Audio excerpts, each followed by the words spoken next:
C-SPAN's local content vehicles are traveling the country, visiting congressional districts to look at the most closely contested House races in this year's midterm elections, as well as talking to political reporters about what's happening in their states as we approach November 2nd, Election Day. Tell us a little bit about the history of Michigan politics. It's been influenced a lot by labor unions over the years. This is the birthplace of the auto industry and the birthplace of the labor movement.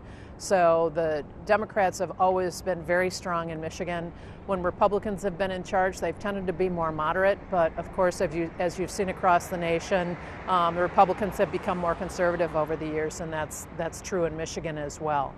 But it looks like it could be a huge Republican year in Michigan, along with the rest of the country. If three of the Democratic congressional seats flip, then the Republicans will have a majority in Congress from the Michigan delegation.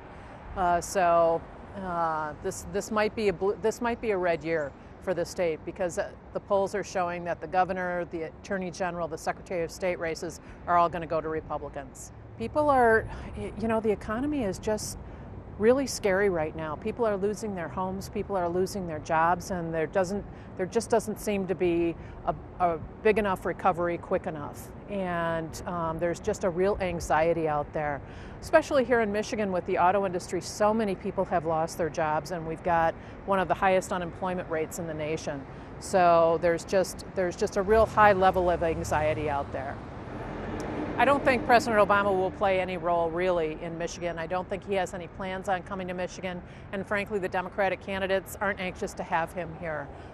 He symbolizes Obamacare, he symbolizes a lot of things that people are really frustrated and upset about.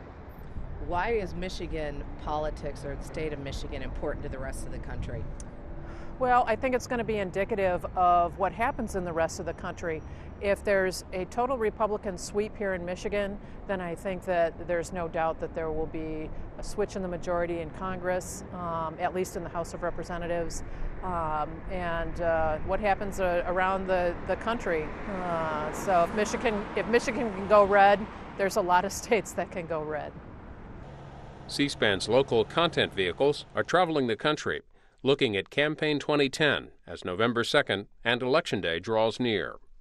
For more information on what the local content vehicles are up to this election season, visit our website, cspan.org/LCV.